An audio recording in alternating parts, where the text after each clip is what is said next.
In an upset no one saw coming, Josh Berry and the 21 team pull triple sevens in Las Vegas. Let's talk about Josh Berry's win in Sin City. What's going on, ladies and gentlemen? Welcome to a brand new video here on the channel. Today, we have a very special video because we have an upset winner at the Las Vegas Motor Speedway. Josh Berry and the Wood Brothers 21 have pulled in the victory lane in a win that I'm pretty sure any of you guys did not see coming in the slightest.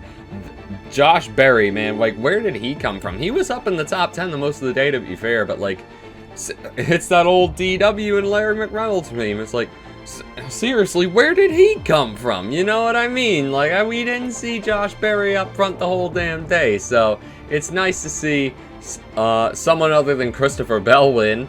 And, yeah, let's talk this week's race at Las Vegas, if I can get my recap from Twitter. Yeah, so Morgan Freeman gave the command. That was pretty cool.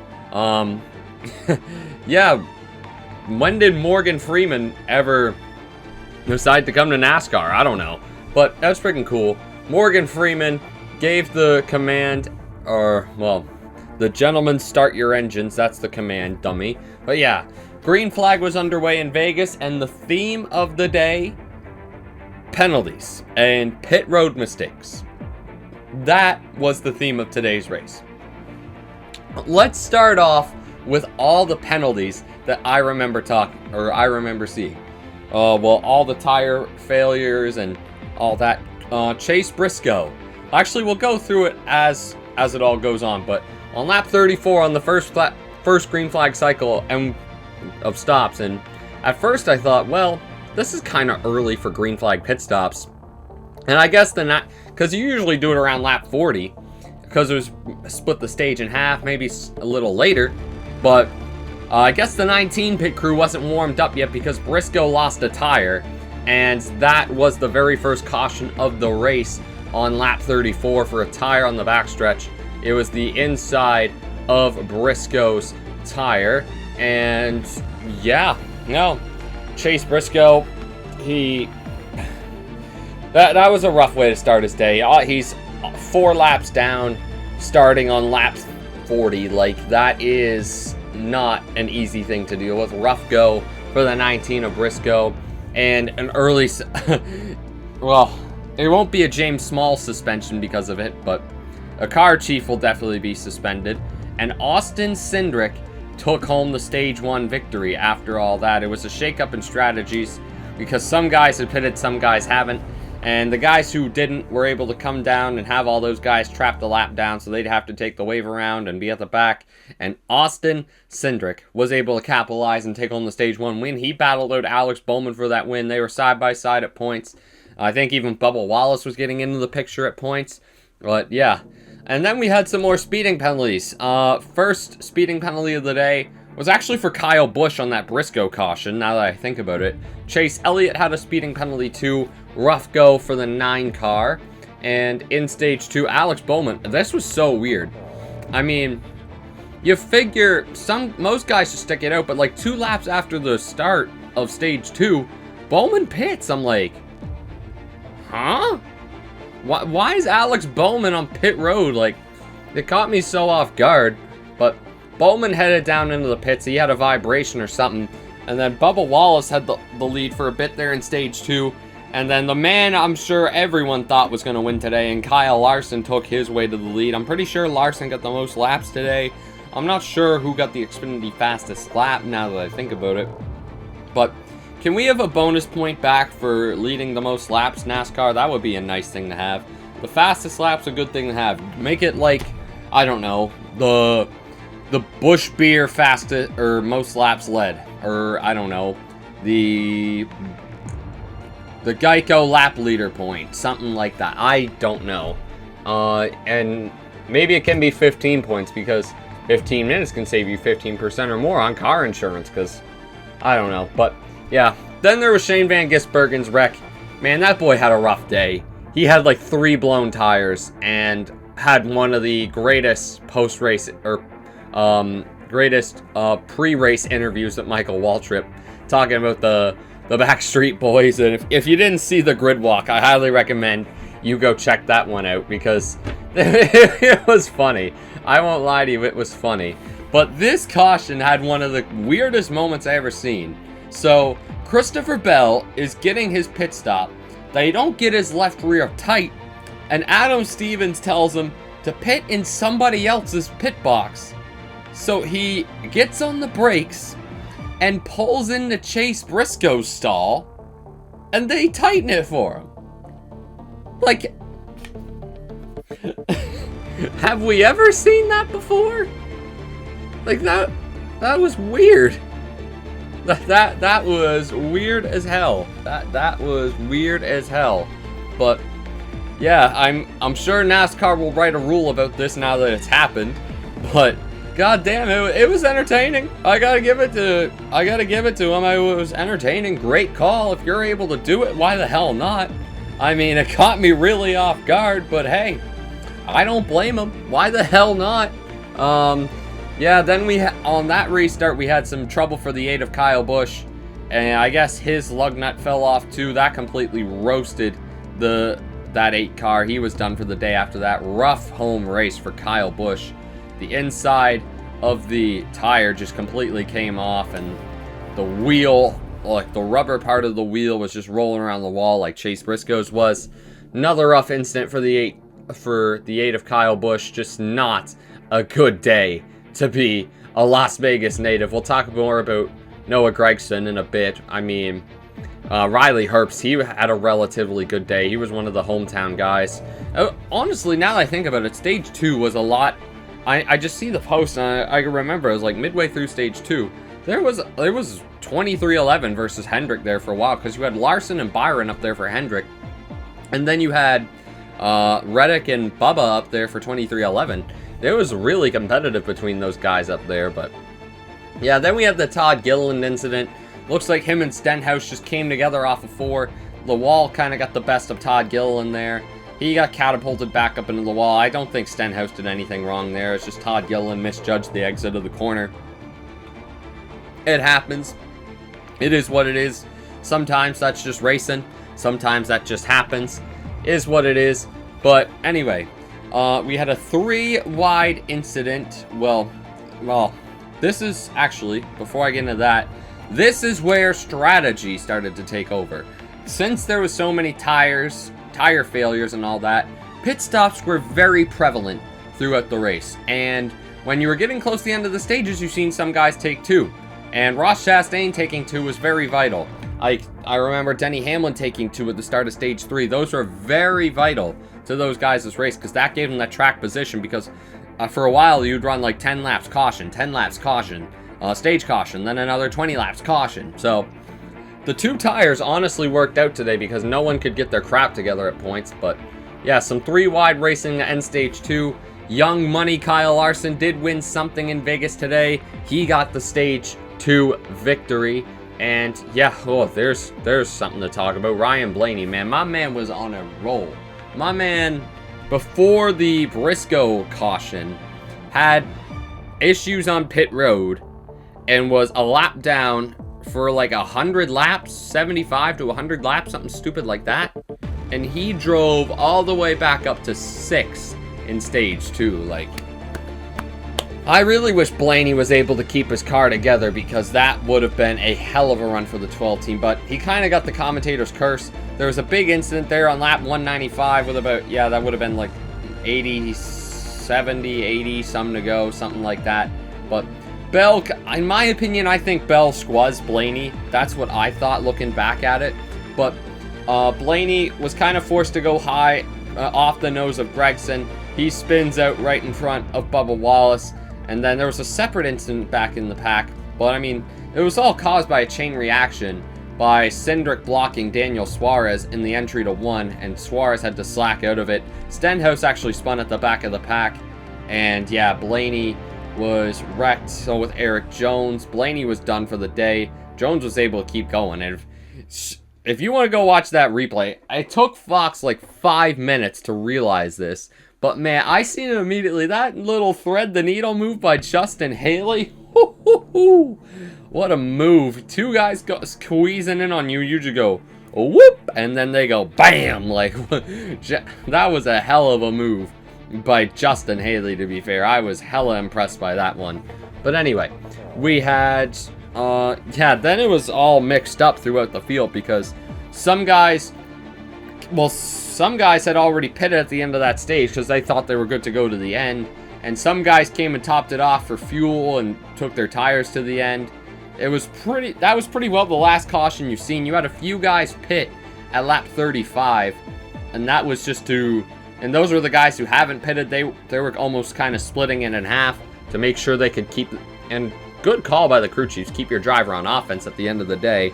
But yeah, there was lots of maneuvering and shoving, and then Joey Logano even took the lead for a bit there of those guys who were saving, but then a caution came out. Kyle Busch first had a little spin there, and then the final caution of the day was for the 4 car of Noah Gragson. Blew a right front, yes, going into turn 1. Unfortunate for the 4 team. Noah was having a pretty decent home race too, but just like in the Australian Grand Prix earlier this morning, heaven forbid a hometown driver does good for themselves. But it just is what it is at the end of the day. The Beefaroo, or is it Beef Andrew? I don't know. I think it's Beefaroo. But yeah, the Beefaroo Ford of Noah Gragson was done for the day, which virtually left the guys of, well, everybody came for a pit stop at this point. But Daniel Suarez had a great pit stop. Daniel Suarez looked in great position to win this race. And then there was like Josh Berry, Ross Chastain, who looked very good this weekend, especially in practice and qualifying. Yeah, Josh Berry, Ross Chastain, Ryan Preece was even up in that mix. Ryan Preece and Josh Berry, they went back and forth for I don't know how many laps it ended up being. I think it was like 10 laps or so, from 20 to 10 to go. Once Josh Berry cleared him, you could tell the 21 was the better car, and once Josh Berry got clear of Daniel Suarez, he was able to bring it home. And Josh Berry, with his first NASCAR Cup Series win, comes at Las Vegas, which is kind of funny because I'm pretty sure like his second or third Xfinity win came at Vegas too. So maybe Josh Berry's just an underrated Vegas racer. I mean, the surface is pretty worn out, which probably reminds him of the local short tracks in a way too, but yeah, Josh Berry, what I did, shit, I'm not gonna lie, this wasn't on my bingo card for this race. Like, who expected the 21 team to go out and win Las Vegas? Not me. I'll hold my hands up here. I did not expect that. Like, god damn, give it up for Josh Berry, let alone the top 3 to be himself, Daniel Suarez, and Ryan Preece. Like, who saw that coming? Who saw that coming? But man, give it up for Josh Berry, ladies and gentlemen. Like, we'll talk about Josh Berry for a minute because this is awesome. 101st win for the Wood brothers, and I mean, I like Harrison Burton. I've met all these drivers, but Harrison Burton's one of the ones who really did some nice things for me. He was like a super cool, super honest dude, and yeah, man, like even Josh Berry. I have Josh Berry's autograph. Where's Josh Berry's 4-car autograph? I have Harrison Burton's too, but Harrison, Corey LaJoy, Ryan Preece, Austin Dillon, Joey Logano, Kyle Busch. There we are. Hey. Oh. There we are. There's Josh Berry. Loudon 2024 autograph. Let's go, Josh. But anyway. Josh Berry. Josh Berry. I mean, yeah.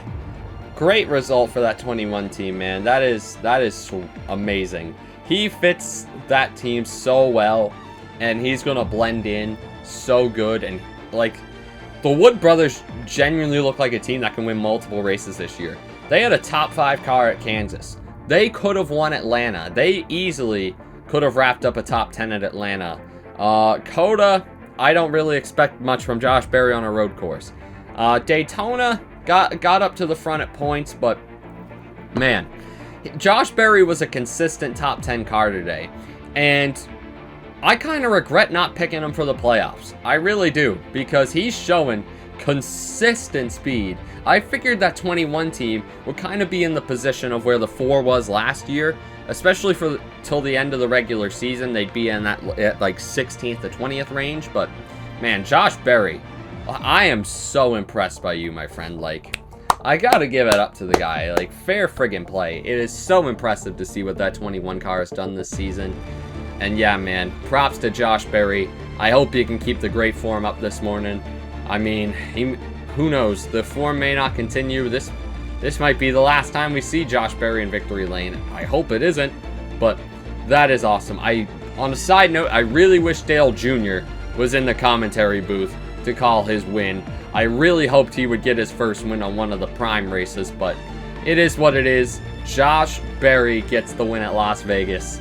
Let's talk the results. Well, let's go through your finishing results here at Las Vegas. Josh Berry gets the win like we talked about. Man, good for Josh. That's pretty freaking cool. Did Austin Cindric get the fastest lap? I'm trying to see who did that.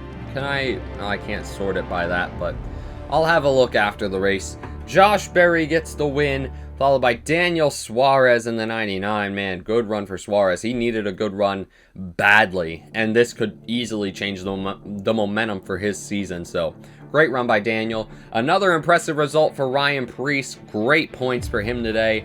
He might genuinely point his way into the playoffs too. You never know. William Byron with a P4.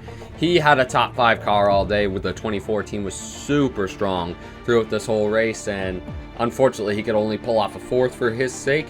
Ross Chastain with a P5, then it was Austin Cindric. Yeah, Ross, I mean, didn't show his practice and qualifying speed, but once he got up there, and yeah, he was able to hold firm. Austin Cindric, Alex Bowman with a P7, then it was AJ Allmendinger, then the favorite going into this race, Kyle Larson. He probably should have won, but sometimes strategy don't go your way. It is what it is. It's NASCAR, it's racing. Just gotta suck it up sometimes, unfortunately. Then it was Chase Elliott rounding at the top 10. Man, we got every Hendrick car in the top 10. Good for them. Great day for Chevrolet. Not a single Toyota in the top 10, though. That's kind of crazy. And it was Brad Keselowski, Christopher Bell, the highest finishing Toyota once again. Chris Buescher, Justin Haley, Joey Logano ended up in P15. Michael McDowell, P16. Man, he had an up and down day. He was one of those guys with penalties, too. Briscoe rebounded for a P17. I mean, for that JGR team, that is a very decent result considering how bad their start to the season has been. They have just had no luck whatsoever. I mean, other than Daytona where they finished P5. Who knows? Maybe they could go get a good results at Homestead next week. That's crazy that we're going to Homestead in March. But is what it is. And it's Ricky Stenhouse, Riley Herbst, John Hunter, Nemechek, Ty Dillon. Oh, the Backstreet Boys only finished P20. That kind of sucks. Ty Gibbs, man. Ty Gibbs was spun around on pit road at one point by friggin' Carson Hocevar. But, yeah, flipped a sprint car last night. And, I mean, hell, I'm pretty sure that's his highest finish of the season, apart from a 16th. So, man, poor Ty Gibbs. Something's got to go his way at some point, I'm sure. Zane Smith, Tyler Reddick, and Denny Hamlin, they got kind of screwed by the Gregson caution. It happens, unfortunately. And it was Cole Custer, Eric Jones, Bubba Wallace, Todd Gilliland, Carson Hocevar, P30. Yeah, he had to go pit again. It's unfortunate for Hocevar. Gregson, Dillon, Kyle Busch, Shane Van Gisbergen, Ryan Blaney, and Cody Ware round out the results. All right, let's get to the Skyler scale. I won't lie to you guys, at the beginning of this race, I thought to myself, damn, this could be a rough one on the Skyler scale. That's genuinely what I thought to myself. I went, damn, this could be a rough one. I mean, it wasn't like it was bad, but like, for mile and a half expectations, the beginning of the race was just meh, in my opinion. Especially for the next gen era, it just wasn't what I come to expect it or want it to be. But in the end of the day, I think it ended up being a pretty decent race with the winner and everything aside, like, I think the racing quality was decent. I think it broke the record for most lead changes at Vegas, which was kind of hard to believe at first. But for this Las Vegas race, the Pennzoil 400, I believe it is. Yeah, because the October race is the South Point 400. I am going to give the Spring Las Vegas race I'm going to give it a 75%.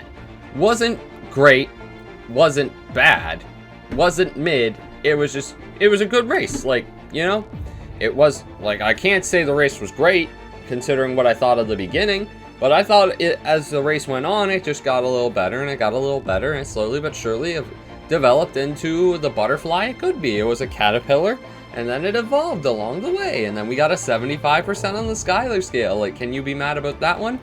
No, you can't. But I'm just realizing I'm wearing the same shirt for 2 days in a row. Well, 2 post-race videos in a row. If I remember, I will switch it up next week. I'll probably, I don't know. Maybe I'll wear the Bell shirt next week.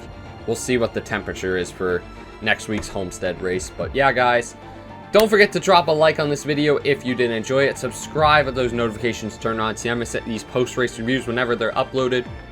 Don't forget to comment, like, share, subscribe, all that fun YouTube stuff. Join the Patreon, the Twitch, links are in the description down below. Should be streaming Thursday night as well. And yeah, should be a good time, guys. Don't forget to join me there. And yeah, fellas, that's where we're going to end it off. I'll see you guys this time next week for Homestead Miami. Party in the city where the heat is on all night on the beach till the break of dawn. Welcome to Miami. Hey, oh, I love Homestead. I need to get to Homestead one of these years. It's one of my favorite tracks, man. I'll see you guys then. Take care and peace.